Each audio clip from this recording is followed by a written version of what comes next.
मित्रांनो, समाजामध्ये सलोखा, सामंजस्य, बंधुभाव निर्माण करणं हे आपण भारतीय नागरिक म्हणून अतिशय गरजेचं आहे.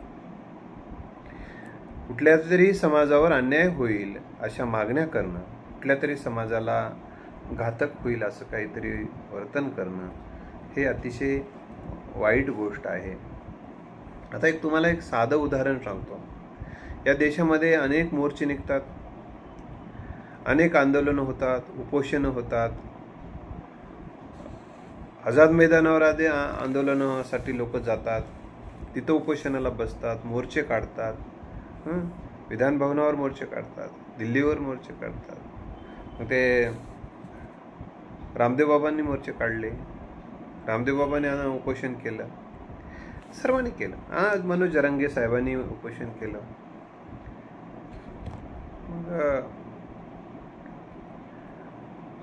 तर आता मनोज जरांगे साहेब देखील मुंबईला जातो म्हणत आहेत आणि त्या दिशेनं प्रयत्न चालू आहे. मराठा समाजातले जवळपास 3 कोटीपेक्षा जास्त लोक जातील असा अंदाज आहे.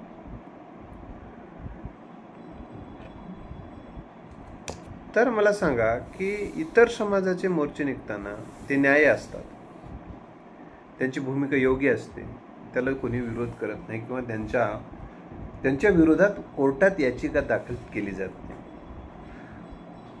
आता मराठा समाजाचा आरक्षणासाठी हा जो लढा आहे मग आणि त्याला न्याय मिळावा. बाबा, आमच्याच बांधवांना काही जणांना दाखले सापडत आहेत, त्यांना आरक्षण मिळते. ज्याला दाखले सापडत नाहीत, मग त्या दाखले सापडत नाहीत त्यांचा काय गुन्हा हो? बघा, मी तुम्हाला काही उदाहरणं सांगतो म्हणजे तुमच्या ही गोष्ट लक्षात येईल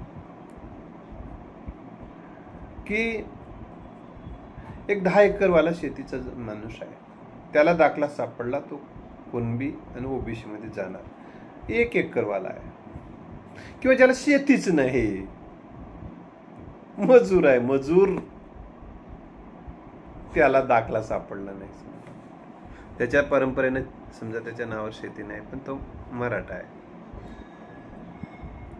त्याला दाखला सापडत नाही. दाखले नष्ट केले गेलेत, नष्ट झालेत, निसर्गाच्या म्हणजे वाळवी लागली, पावसात गेले ह्याच्या आणि नैसर्गिकरित्या काही नष्ट होतात.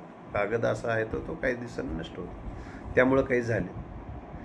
आता हे नष्ट झाले, त्याच्यावर अन्याय आहे की नाही? म्हणजे त्यांचे सोयऱ्यांना आरक्षण मिळायला लागले आणि यायला मिळणारे, म्हणजे याच्या मावशीला मिळते, यांच्या काकाला मिळत असेल, समजा दुरून आत्याला मिळत असेल, वेगवेगळ्या सासरवाड्यांना मिळत असेल, त्यांच्या वेगवेगळ्या भावांच्या सासरवाड्यांना मिळत असेल, यांना मिळत नसेल, कसं वाईट वाटते ना. साधी गोष्ट आहे. किंवा मराठवाड्यातल्याला मिळत नाही आणि विदर्भामध्ये मिळते, खानदेशात मिळते, पश्चिम महाराष्ट्रात खूप मिळतात. किंवा एका गावात मिळते. काल आमचा एक मित्र भेटला आणि सर, आमच्या गावातल्या नोंदी सापडल्या आणि आमच्या संपूर्ण गावातील मराठा समाजाला मिळाले, आता आरक्षणाचा काय आमचा विषय राहिला नाही बाबा, मग आमचा मी बघून घ्यावा काय आता, मग तुमचं झालं म्हणून. मला हा प्रश्न आहे की ज्याचं झालं त्याचं सगळं विषय संपला असं नाही. तर ज्यांच्या घरात उजेड आहे ठीक आहे, पण ज्याच्या घरात अंधार आहे त्याचे तिथं उजेड लावण्यासाठी प्रयत्न होणं गरजेचं आहे ना. तर मित्र, मग आता बाजूच्या माणसाला आरक्षण, गावाला आरक्षण मिळते, ते एकमेकाचे सोयरे आहेत, मग आरक्षण मिळावं ही आणि हे जे अन्याय होता ह्या अति तीव्र भावना निर्माण झालेली आहे. मग यामुळं जर कोणी आंदोलन करण्यासाठी आणि शासनाच्या निदर्शनास आमचे न्याय हक्का मागण्यासाठी जात असेल तर त्याच्या विरोधात याचिका दाखल करता तुम्ही. हे कुठल्या इतरांच्या आंदोलनाबद्दल का करत नाही बाबा, असा प्रश्न समाज विचारते. तर मित्र, यामुळे द्वेष निर्माण होतो. तर अशा द्वेषी लोकांना आपण समजावून सांगलं पाहिजे की बाबा रे, त्यांची न्याय हक्कानं मागणी आहे, ठीक आहे, पण काय मोर्चे काढले म्हणून आरक्षण मिळणार आहे का? मिळणार नाही बाबा. ते कागदावरचीच लढाई जिंकावी लागते. रस्त्यावरची लढाईमुळे लोकांची मनं तयार होतात, शासनाची मनोभूमिका तयार होते आणि रस्त्यावरच्या लढाईमुळे शासनाने लपून ठेवलेले पुरावे द्यायला सुरुवात केलेली आहे. आतापर्यंत शासनाने आणि प्रशासनाने लपून ठेवले. त्याला हे का लपून ठेवले होते का नाही या संदर्भात आज विषय नाही, ते कधीतरी विषय निघेल, पण आता काही त्याचा विषय नाही. पण हे आतापर्यंत या माणसांना हे जे लपून ठेवलं होतं, समजा आता ज्यांचे दाखले सापडले त्याच्यावरही किती अन्याय झालेला आहे. याच्याविषयी कोणाच्याच मनामध्ये काय सहानुभूती का निर्माण होत नाही? बरं, दुसरी गोष्ट सांगा, एक साधा मुद्दा मी तुम्हाला सांगतो. ज्या समाजांना आरक्षण दिलेलं आहे त्या समाजातला त्या जात म्हणून त्या सगळ्यांना आरक्षण दिले. असं मराठा समाजात असं काय घोडे मारला बाबा की त्या समाजातल्या काही लोकांना आरक्षण, काहींना नाही. दाखला मिळते, दाखला मिळेल त्याला आरक्षणाची पद्धत आहे का? आतापर्यंत ज्या समाजाला आरक्षण दिल्या गेलेलं आहे त्यांना ज्यांना पुरावे सापडले त्यांनाच दाखले दिले गेलेत का? अमुक एका जातीचा त्याच्याकडे पुरावा आहे म्हणून दाखले दिलेत की ते एकमेकाच्या सोयरे धायरे आता म्हणून दाखले दिलेत की ते कास्ट आहे म्हणून दाखले दिलेत, त्यांना आरक्षण दिलेत. कास्ट आहे म्हणून आरक्षण दिले ना. मग मराठा समाज हा सामाजिकदृष्ट्या आणि आर्थिकदृष्ट्या देखील आता मागासलेला ठरत आहे. सामाजिक सोशल दृष्ट्या तर बॅकवर्डच आहे. आत्महत्याचं प्रमाण बघा. शेतीचं तुकडेकरण झालं हो, ठीक होतं, त्यामुळे आपण समजून घ्या. एक 100 वर्षाखाली ज्याच्या घरामध्ये 20 एकर शेती होती 100 वर्षाखाली, आज त्याच्या घरामध्ये अर्धा एकर सुद्धा राहिली नाही. अर्धा एकर जमिनीचं नसेल तर त्या घराण्याचा उदरनिर्वाह त्या शेतीवर होणारच नाही. मग त्याच्या उत्पन्नाचं साधन हातातलं गेले. म्हणजे ज्यांना उत्पन्नाचं साधन हातात नाही अशा समाजाला बॅकवर्ड ठरवून त्यांना आरक्षण देण्यात आलेलं आहे. ज्यांचं उत्पन्न अस्थायी स्वरूपाचं आहे, गॅरंटी नाही ज्यांच्या उत्पन्नाची, अशा समाजाला गॅरंटी नाही, अशा समाजाला आरक्षण दिलं गेलेलं आहे.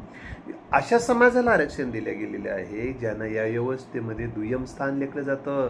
मराठा समाजाला देखील या व्यवस्थेमध्ये अनेक जाती तुच्छ लेखतात. या समाजामध्ये अनेक जण वर्णव्यवस्थेमध्ये मराठा समाजाचं स्थान हे शूद्रवर्णीय आहे.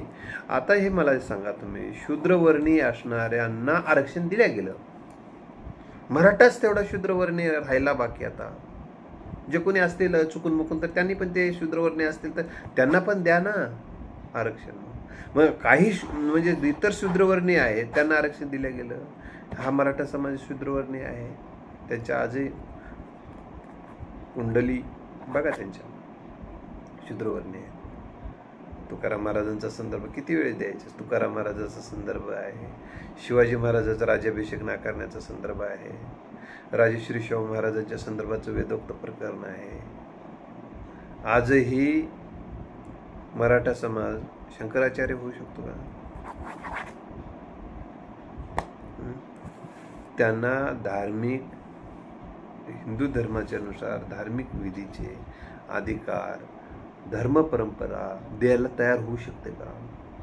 मग तो शूद्रवर्णीय आहे ना, सोशल बॅकवर्ड आहे ना, त्याच्या घरामध्ये अंधश्रद्धा आहे ना, मराठा समाजात हुंडा पद्धत आहे ना. हे बॅकवर्डचे क्लासचे काही निकष आहेत, तुम्हाला मी सांगणार आहे. हुंडा घेण्याची प्रथा बॅकवर्ड क्लासचं लक्षण आहे. त्यांच्या घरात स्त्रियांना दुय्यम स्थान असणं, ज्या समाजामध्ये मराठा समाज स्त्रियांना दुय्यम स्थान आहे, बॅकवर्डचंच लक्षण आहे. निर्णय प्रक्रिया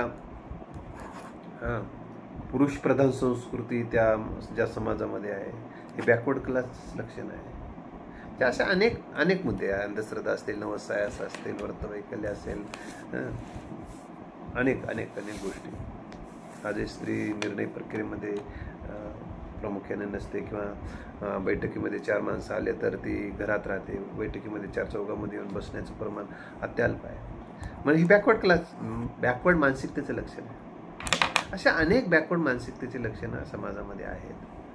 म्हणजे बॅकवर्डमुळं जर म्हणत असाल, पुराव्याच्या आधारे म्हणत असाल तर पुरावे मिळालेलेच आहे समाजाला. तर मित्र, हा जो प्रश्न आहे देशामध्ये मिटवण्यासाठी प्रयत्न होणं अतिशय गरजेचं आहे.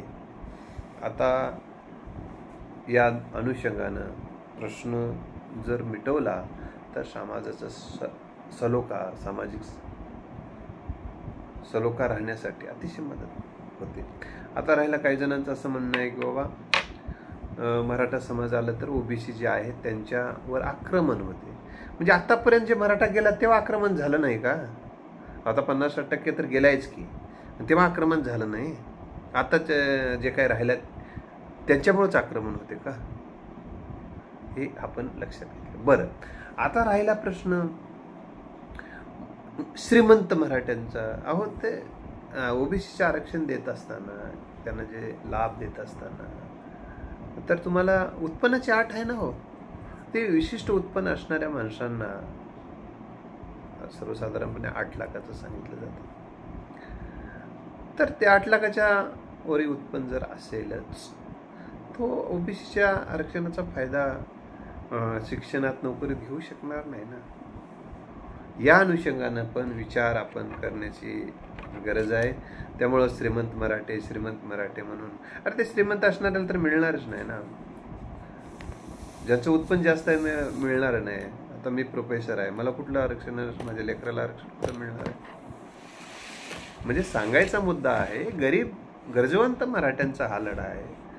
आणि खरंच ते बॅकवर्ड आहे आणि खरंच त्यांची परिस्थिती हलाखीची आहे. या व्यवस्थेमध्ये ज्यांना दुय्यम स्थान आहे आणि त्यांच्यापेक्षा जो स्वतःला श्रेष्ठ समजतात अशा समाजाला आरक्षण या देशात मिळालेलं आहे.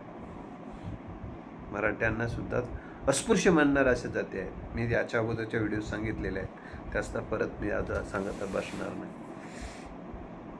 तर मित्र, तर या अनुषंगानं आपण विचार करावा आणि असं एखाद्या जातीला टार्गेट करू नये. एखाद्या जातीचा मोर्चा निघाला की त्याला बंदी. मला आज एक CIDचा फोन आला होता. मग सर की आता समाज किती जाणार आहे, अमुक किती जाणार आहे, तमुक किती जाणार आहे, आणि ते तुमच्यासारखा निकाल लागला. तुमच्यासारखा निकाल लागला म्हणजे अरे निकाल न्यायच होता ना आपल्याला.